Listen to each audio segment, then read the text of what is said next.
Hello friends, welcome to my channel. मेरा नाम स्नेहा है और मैं स्टॉकहोम स्वीडन में रहती हूँ। आज का जो वीडियो है कंटिन्यूशन है मेरे लास्ट वीडियो का। मैंने लास्ट वीडियो में बताया था कि इंडियन स्वीडन छोड़ के क्यों जा रहा है और उसमें मैंने कुछ पॉइंट्स डिस्कस किए थे। उसके बाद थोड़ी मेरे दोस्तों के साथ बात हुई जिन्होंने वो वीडियो देखा और मेरे नेबर्स के साथ भी बात हुई और उन्होंने मुझे थोड़े ज़्यादा पॉइंट्स बताए जो मैं इस वीडियो में डिस्कस करने वाली हूँ।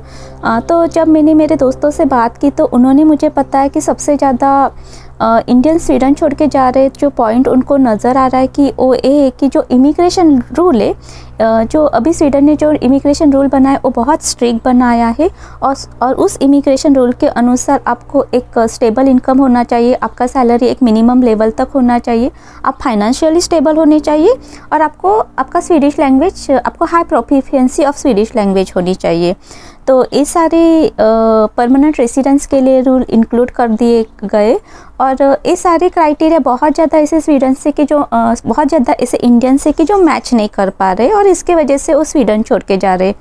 और यहाँ पे ज़्यादातर बहुत ज़्यादा इंडियंस ऐसे भी आए कि जो शॉर्ट टर्म प्रोजेक्ट के लिए आए या टेम्पोररी वर्क करने के लिए आए। और अभी स्वीडन ने जो नया रूल बनाया है उसमें उन्होंने स्टेबल एम्प्लॉयमेंट के बारे में बात की है।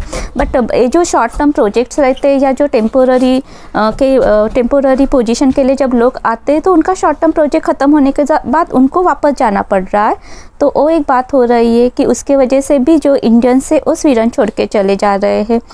सेकंड पॉइंट जो मेरे नेबर्स से मैं बात कर रही थी तो उनसे पता चला कि आजकल वो मुझे बता रहे कि जो क्राइम रेट से वो टीनेजर में थोड़ा सा टीनेजर है वो क्राइम में इन्वॉल्व हो रहे हैं। तो अभी उसका भी एक बेटा है और वो अपने बेटे को लेके भी बहुत कंसर्न है। वो मुझे बता रही थी कि वो ज़्यादातर उसका बेटा कुछ 11-12 इयर्स ओल्ड है, बट अभी वो उसे अकेला कहीं जाने नहीं देती, वो हमेशा उसके साथ रहती है। अगर उसको कुछ फुटबॉल कोर्स में लेके जाना है या कहाँ पे भी लेके जाना है तो पहले वैसे नहीं था, पहले वो उसको अकेले जाने देती थी, बट आजकल वो वैसे नहीं करने दे रहे। आजकल वो हमेशा उसके साथ रहती है, ज़्यादातर वो ट्राई करती है कि वो उसके साथ रहे। तो वो भी मुझे बता रही थी कि सिंस ये सब चल रहा है स्वीडन में, ऐसे टीनेज लड़के वो क्राइम्स में इन्वॉल्व हो रहे तो वो भी सोच रही है स्वीडन छोड़ के जाने का। वो मुझे बता रही थी वो एक पॉइंट है कि स्वीडन में क्राइम रेट्स बढ़ने के वजह से भी लोग सोच रहे कि स्वीडन छोड़ के कुछ अच्छे ऐसे कंट्री में जाए जहाँ पे उनको ऐसे लगे कि उनके बच्चे सेफ़ है। तो वो एक पॉइंट है। थर्ड पॉइंट ये है कि यहाँ पे जो टैक्स सिस्टम है, स्वीडन एक बहुत ही हाई टैक्स कंट्री है। सैलरी का ऑलमोस्ट 30-40% जो अमाउंट है उस टैक्स में चला जाता है।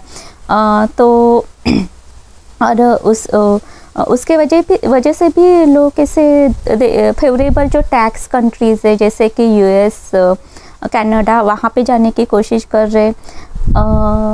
उसके बाद यहाँ पे जो लिविंग स्टैंडर्ड है वो बहुत हाई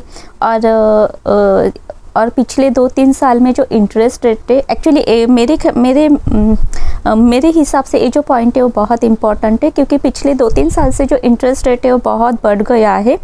मुझे याद है जब हम लोगों ने घर लिया था 2021 में, तो तब हम लोग कुछ 1.39% का इंटरेस्ट रेट हम लोग पे करते थे और अगर मैं उसको SEK में बात करूँ तो कुछ अमाउंट 11 to 12,000 था। तो 11 to 12,000 SEK पर मंथ हम लोग इंटरेस्ट रेट पे कर रहे थे। अभी जो इंटरेस्ट रेट है वो 1.39 से बढ़ के अभी ऑलमोस्ट 5% हुआ है, 5 पॉइंट समथिंग। तो उसके वजह से हम लोग जो अभी पर मंथ जो इंटरेस्ट रेट पे कर रहे हो that value has become almost 24 to 25,000। तो बहुत ही बढ़ गया है। अगर सैलरी को कंसिडर करें तो सैलरी वैसे नहीं बढ़ा है। तो वो इंटरेस्ट रेट अभी फ़िलहाल इंटरेस्ट रेट के प्राइजेस थोड़े से कम हुए, 0.05% कुछ कम किया है, विच इज़ नेग्लिजिबल। इतना ज़्यादा डिफरेंस नहीं हुआ है। तो उसके वो भी एक बात है कि जिन्होंने भी घर लिया है या जो भी रेंट पे रहते हैं, रेंट के चार्जेस भी बहुत बढ़ गए। स्टॉकहोम जैसे सिटी में तो घर लेना बहुत ही मुश्किल हो गया है। और ये सारे और खाली आपके इंटरेस्ट रेट तो बढ़े, बट जो भी अदर आपके हाउस होल्ड एक्टिविटी में जो हाउस होल्ड में जो भी चीज़ें लगती है उसको परचेज़ करना भी थोड़ा सा डिफ़िकल्ट हो गया है। तो कि जो महंगाई है यहाँ पे बहुत बढ़ गई है, कुछ कुछ ऐसी बातें कि जो हम लोग अफोर्ड नहीं कर रहे हैं, जो हम लोग पहले अफोर्ड करते थे। तो यस या वो सारी बातें भी हम लोग, मैं और विवेक डिस्कस कर रहे थे बीच में। तो वो तो मुझे लगता है कि वो सबसे बड़ा रीज़न है कि जिसके वजह से इंडियंस स्वीडन छोड़ के जा रहे हैं। तो वो एक पॉइंट है। नेक्स्ट पॉइंट यहाँ पे जब फैमिली आती है तो आइदर पहले हस्बैंड या वाइफ को जॉब मिलता है और वो अपने फैमिली को लेके आती है।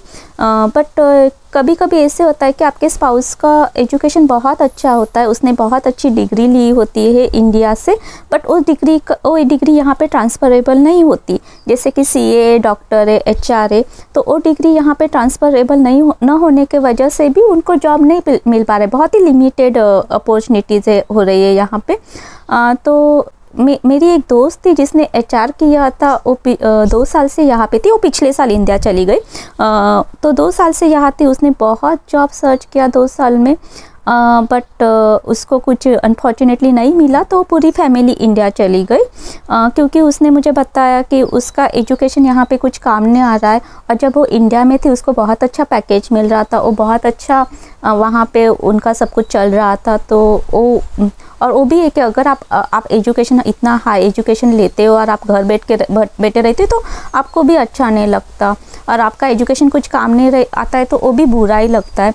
तो वो बात है कि जिसके वजह से वो पूरी फैमिली छोड़ के चली गई। और ऐसे मैंने थोड़े से कपल्स देखे जिसका मेन रीज़न ये था कि घर में खाली एक को जॉब है और यहाँ पे already high standard of living से, तो हर चीज़ को मतलब अगर घर में कोई एक ही पर्सन कमाता है तो थोड़ी सी दिक्कत होती है घर के सारे कॉस्ट को मैनेज करने में। तो वो एक बात है कि जिसके वजह से इंडियंस स्वीडन छोड़ के जा रहे हैं। तो मुझे लगता है कि यस, या तो I think I have almost cover all the points. अगर आप इंडियन हो और अगर आप स्वीडन में रहते हो तो आपको कौन से पॉइंट्स है जो ऐसे लगते हैं कि बहुत जिसके वजह से इंडियन स्वीडन छोड़ के जा रहे हैं, तो आप नीचे कमेंट्स में लिख सकते हो। मुझे बहुत ज़्यादा लोग ये भी पूछ रहे हैं कि मैं क्या करूँगी, मेरा क्या प्लान है। तो मेरा प्लान जो है उसके बारे में मैं मेरे नेक्स्ट वीडियो में डिस्कस करूँगी। Thanks for watching. हाय दो विशेष नाट।